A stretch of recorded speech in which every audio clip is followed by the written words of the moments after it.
Did anyone else trade the overbought reversal? What's going on, guys? It's Ricky with Tactical Solutions. As you could sound, I'm a little sick, but nonetheless, I did go live with our LPP team today, and we played it pretty well. We played it safe. We watched our position size, and we weren't afraid to take profits. Now, there's early signs of a possible reversal forming. It's a relatively kind of slow day. I'm only up over $1,000 on the day. I'm still happy about it because, again, I played it very safe yesterday by not carrying a position overnight, knowing that there was a ceasefire or a potential attack that was bound to happen. So as markets gapped up, by playing it safe and not carrying a position overnight, I prepped myself just very nicely where, again, just like many of you guys right at market open, we were waiting to see are markets going to continue to rally after being up 3.5%, or are they going to begin to correct themselves? They began to correct. Go back and watch today's live trading. If you guys have never watched me trade live, it's the second link in the description down below.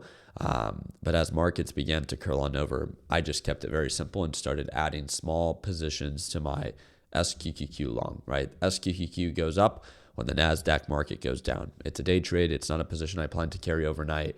And now it looks like it's forming another lower high. So it recovered. I already took profits on most of my position. It recovered.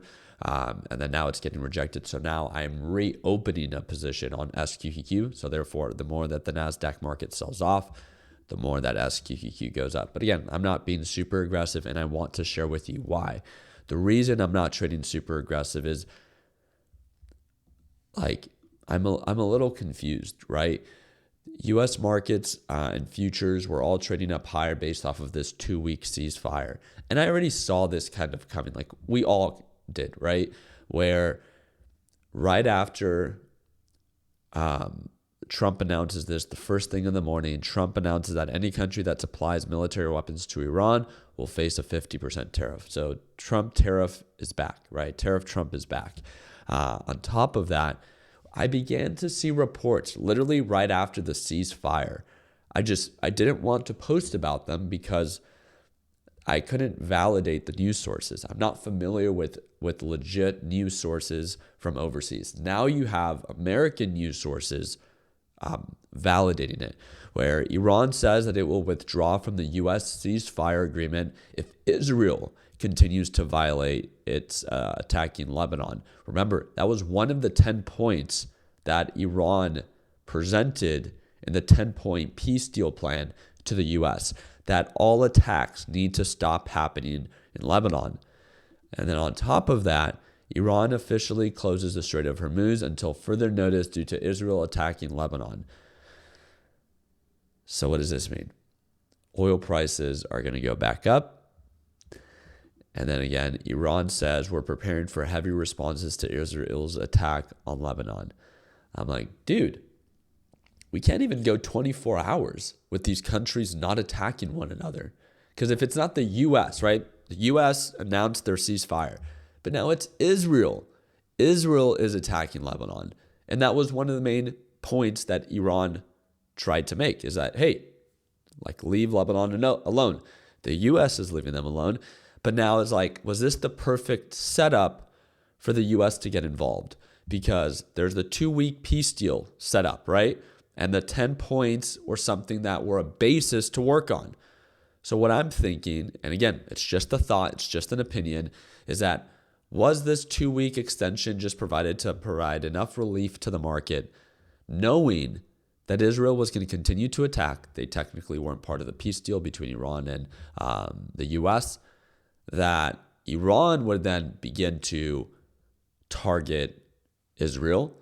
And then at that point, that would break the potential ceasefire agreement between the U.S. and Iran. And then the U.S. would then retaliate in response to the break of the peace deal that Iran has had. But it's because Israel does not stop attacking Lebanon. It's like, what do we do here? Like, these countries literally just don't stop. Or they're just not happy with, okay, well, we can't stop attacking them. And it just keeps going back to Israel. I'm like dumbfounded, man. I do not, like, markets had every reason to rally. Did they have every reason to rally 3.5%? I mean, that's for you to decide. I'm just in shock that like now it's kind of wanting me to like almost buy the dip on oil. Because think about it, right? Like if Israel or Iran begins to attack Israel once again and they close the Strait of Hormuz, right? They've already started charging supposedly these ships $2 million a ship, a fee to pretty much pay back any of the damages that were caused during the war, which was not a previous fee that Iran previously charged. But now, if they close it and then start attacking and also start targeting other major oil refineries in the Middle East, what's going to happen to oil? And this is just literally days before the CPI data report on Friday that we all know is going to showcase inflation coming in higher than what is expected. I'm like, do I want to take the risk in buying the dip on oil because of how much it's sold off, knowing that these countries cannot stop attacking one another? And as soon as they start attacking, not just the market selling off, but oil is likely to recover. So I'm considering it. I'm not, and if you're part of my LPP team, I'll make sure that I do my part in keeping you up to date. But I would consider taking a small position, very small, right? Because obviously it does come at a greater form of risk, because if they do de-escalate and do stop attacking one another, oil has huge risk in continuing to sell off, which wouldn't make sense in buying the dip. But if they do start attacking one another, as a lot of these updates are showing, it can get pretty ugly pretty quick. So just sharing ideas with you guys and sharing updates with kind of what's going on, right? Trump's tariffs, talking about that they might withdraw from this peace deal because of all the attacks in Lebanon, and planning on closing the potential strait, and then preparing for a response attack to Israel. So again, I just wanted to do my part in keeping you guys up to date based off of what I've understood. If there's anything that you guys are learning about the market that I haven't reported on yet, either comment down below or message me via Instagram.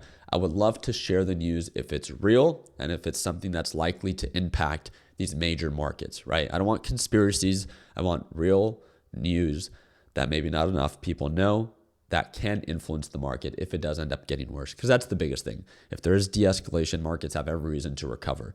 If there are signs of an escalation, just as this potential break of a ceasefire, attacking Israel, closing the Strait of Hormuz, I think everyone should know, because then markets are likely to drop and oil prices are likely to recover. So again, I'll do my part in keeping you guys up to date.